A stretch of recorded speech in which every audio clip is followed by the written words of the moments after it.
If you've ever tried to uncover your abs, you know how difficult it is. You may have tried a lot of different ab routines and fat burning workouts. You also may have starved yourself while doing endless cardio sessions at the same time, but nothing really seemed to work. There are so many different workouts and information about nutrition out there that you lost track what you should do, what really works and what doesn't. That's the reason why we created this step-by-step guide.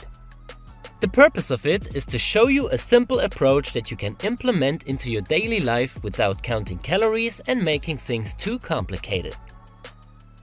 With a few changes you can achieve your goal. If you got stubborn belly fat, you can make the first step into the right direction. The first advice is drink more water.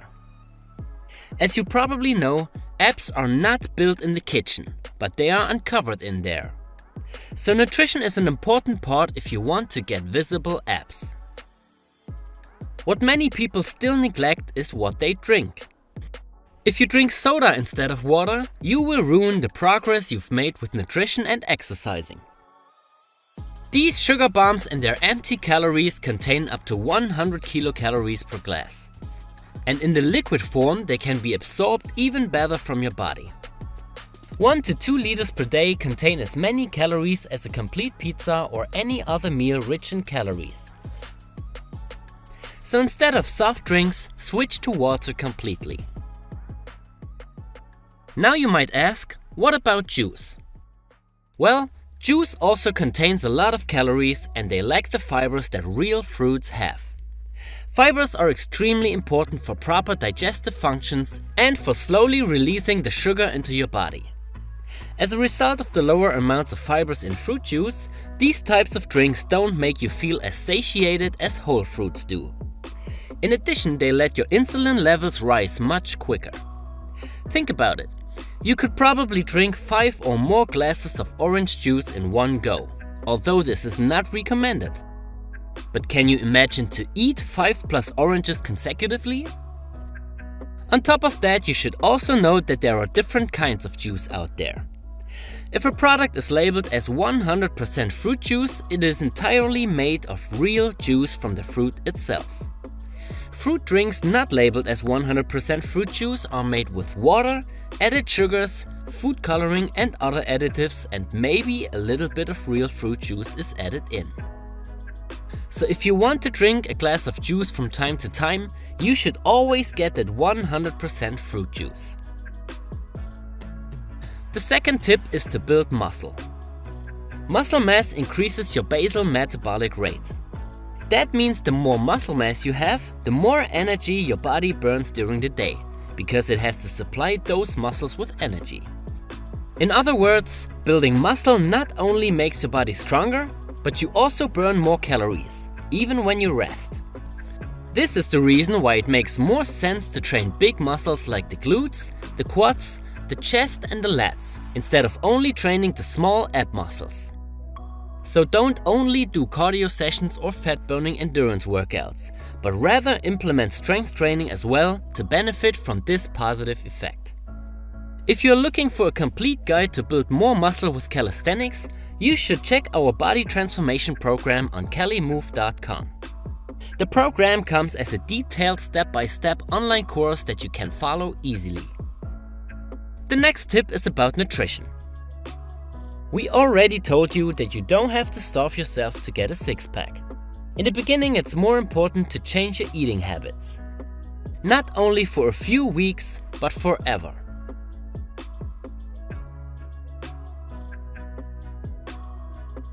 Of course, it's not completely forbidden to cheat from time to time. But the main share of your daily food intake should consist of quality foods rather than highly processed calorie bombs without any nutritional value.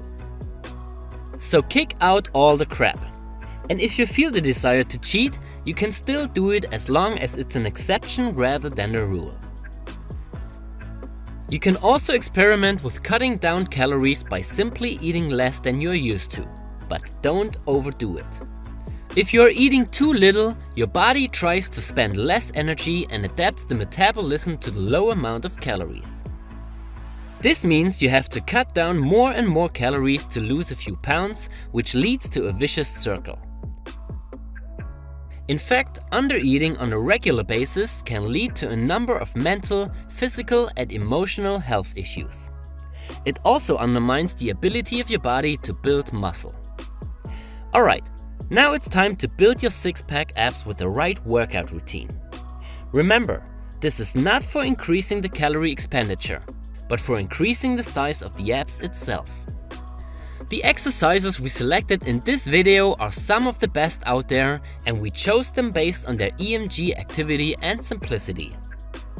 You almost need no equipment to do them, so it doesn't matter if you do them in the gym, on vacation or at home. The first one is great for your rectus abdominis. The second one mainly focuses on your obliques, and the third one is a great mix between rectus abdominis and serratus anterior activation. You start the workout with a plank walk. While the normal plank is a great exercise, it comes not even close to the long lever plank. The more you walk backwards and the more you increase the lever, the more your abs have to work.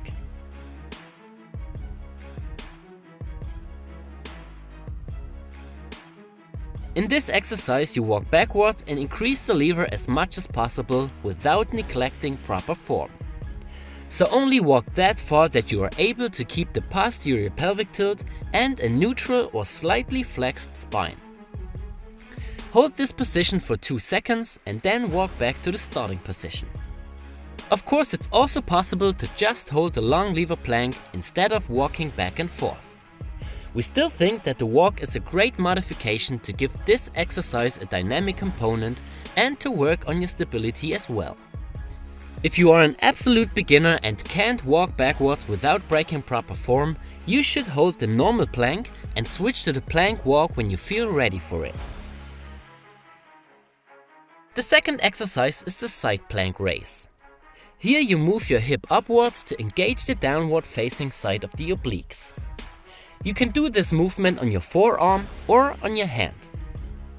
The benefit of the variation with the hand on the ground is that you can work with a higher range of motion and avoid some pain on your elbow. It's also possible to do this exercise on a higher object, but please keep in mind that this exercise becomes easier the more you change your body to a vertical position. If the normal version is too hard for you, it's also possible to decrease the lever by doing it on your knees. When it comes to the leg placement, you can place your upper leg behind or in front of the lower one. Placing it behind makes your hip rotate slightly upwards, which places the working side of the external obliques in a stretched position and the internal obliques on that side in a contracted position. Placing the upper foot in front of the lower one does the opposite. We recommend to alternate between both foot placement options in every workout. The only thing you should completely avoid is rotating your upper body around your shoulder. This reduces the impact for your obliques by more involving the rectus abdominis and the delts. The last exercise is the serratus knee raise. You can do this exercise on parallel bars, rings or even 2 chairs. In comparison to the normal knee raise, you now also lift your body out of its vertical position. Try to tuck your knees, push your shoulder blades into protraction and round your back as much as possible. If you do this exercise on your forearms, it becomes much easier in terms of the supporting strength. So we suggest this version for all beginners or intermediates. If you do it on your hands, you need much more strength in your front delts. This can be great if you want to target both muscles at the same time or if you want to prepare your body for a tucked planche. But please keep in mind that the main goal of this routine is the activation of your abs. Don't worry if you can't raise your upper body or your knees that high. This exercise still works well if you just work with your current range of motion.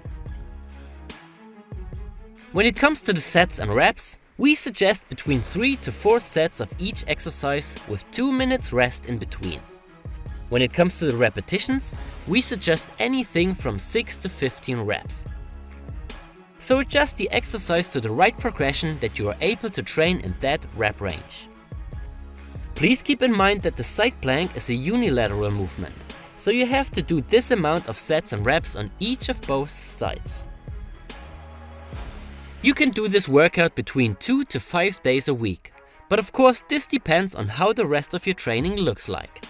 If you already follow a strength training program that includes ab training, it makes more sense to do these exercises with a reduced frequency and volume. You don't have to train your abs every day to get results. Now it's up to you. Implement all those points into your life and be consistent with it. The most important point is to never get off the track. You don't have to live like a monk to get a six-pack, but you have to change your habits. This can be hard in the beginning, but if you are consistent, all the hard work will pay off. If you now want a complete workout program that you can follow easily and that helps you to build muscle, increase strength and boost your metabolism, just head over to CaliMove.com. Benefit from our experience and make the most of your time and potential. If you have any other questions, just leave a comment. My name is Alex and I'll see you in the next video.